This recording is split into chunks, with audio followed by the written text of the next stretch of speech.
भूतों के बीच फंसे डिलीवरी बॉय की कहानी हैरान करने वाली है। जयपुर में एक खानदानी मिठाई की दुकान थी। इनकी चौथी पीढ़ी अब मिठाई के बिजनेस में उतर रही थी। मालिक की बेटी अब बिजनेस टेक ओवर कर रही थी।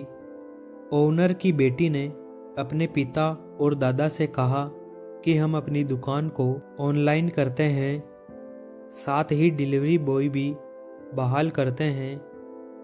बेटी की बात सुनकर पापा और दादा ने काफ़ी विचार विमर्श किया।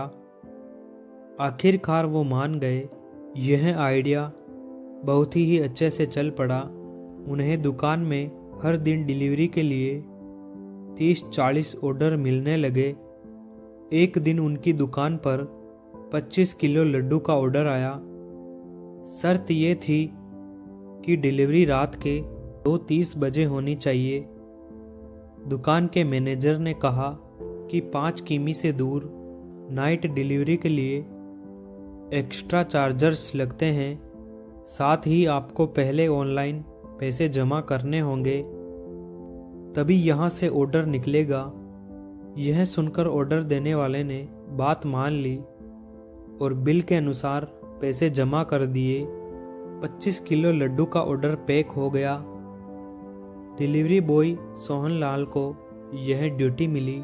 रात को 2 बजे सोहन लाल 25 किलो लड्डू का ऑर्डर लेकर जयपुर के बाहरी इलाके में डिलीवरी के लिए निकल पड़ा। ठीक 2:30 बजे रात को वह पत्ते पर पहुंच गया, परंतु यहाँ पर एक झोपड़ी के अलावा कुछ भी नहीं था। दूर दूर पर बस पेड़ थे। ना कोई आदमी, ना कोई गाड़ी, ना कोई घर, ना कोई पार्टी, कुछ भी नहीं। उस लोकेशन पर केवल एक झोपड़ी थी।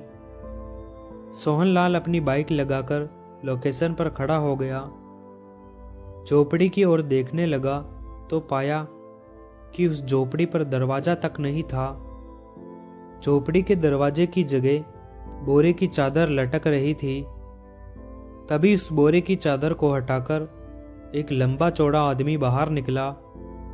उस आदमी ने सोहन लाल से पूछा, आप ही सोहन लाल है जो लड्डू की डिलीवरी करने आए हैं? सोहन लाल ने हामी भरते हुए लड्डू निकाले। ये रे आपके लड्डू, कहकर सोहन लाल ने 25 किलो लड्डू उस आदमी को दे दिए। उस आदमी ने लड्डू को लेकर सोहन लाल को 5000 की टिप दी। यह देखकर सोहन लाल हैरान रह गया, परंतु कुछ कहता इससे पहले वो आदमी लड्डू लेकर झोपड़ी के अंदर चला गया। सोहन लाल भी अपनी बाइक स्टार्ट की और चल पड़ा। रास्ते भर सोहन लाल यही सोचता रहा कि आखिर झोपड़ी में रहने वाले आदमी ने उसे टिप में 5000 कैसे दिए, जबकि अमीर से अमीर लोग के यहाँ जब वो डिलीवरी करने जाता है तब उसे कोई 5 नहीं देता है।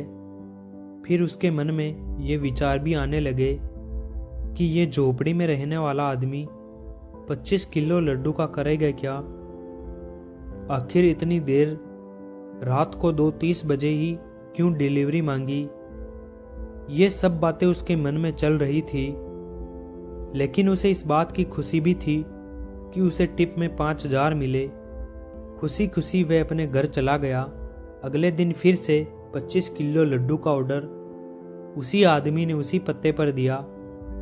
फिर से शर्त यह थी कि डिलीवरी रात को 2:30 बजे होगी। फिर से सोहन लाल की ही ड्यूटी लगी।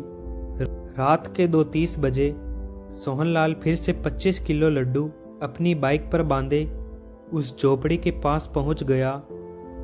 अपनी बाइक को स्टैंड पर लगाकर खड़ा कर दिया। वो आदमी झोपड़ी से निकला। लड्डू लेकर सोहन लाल को 5000 का टिप देकर अंदर चला गया। सोहन लाल यह जानने के लिए बड़ा ही उत्सुक हो जाता है कि आखिर वो इस लड्डू का करेगा क्या, और आखिर उसके झोपड़ी में कौन लोग बैठे हुए हैं। परंतु उसे झोपड़ी में झांकने की हिम्मत नहीं हो रही थी। उसे लगा वो इतना लंबा चौड़ा आदमी है, कहीं गुस्सा हो गया तो 4 हाथ में ही उसका मुंह नाक बराबर कर देगा। वो ये सब सोच ही रहा था कि तब तक वो आदमी फिर से बाहर निकल आया। उसने सोहनलाल से पूछा, क्या हुआ भाई, अभी तक गए नहीं? सोहनलाल ने घबराकर कहा, जी मुझे बहुत जोर से वॉशरूम जाने की इच्छा हो रही है, परंतु यहाँ आसपास तो कोई वॉशरूम नहीं है। क्या मैं आपके वॉशरूम में जा सकता हूँ? उस आदमी ने गर्मजोशी से मुस्कुराते हुए कहा, हाँ हाँ क्यों नहीं, आओ मेरे घर। यह कहकर जोर से सोहनलाल की कलाई को पकड़ा और उसे खींचता हुआ झोपड़ी के अंदर ले गया। इतने में ही सोहनलाल डर गया।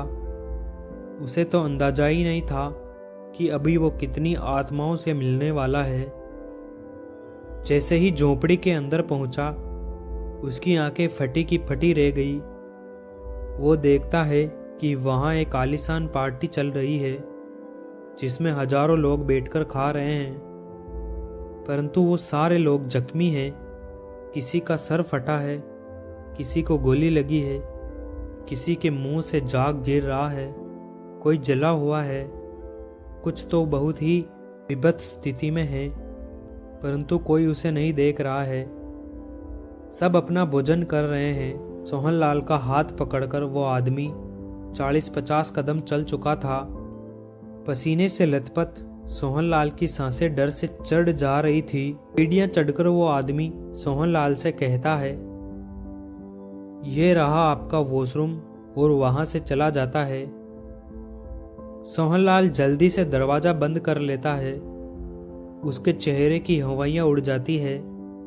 वो सोचने लगता है कि इतनी छोटी सी झोपड़ी के अंदर ये हजारों लोगों की दावत कैसे चल सकती है?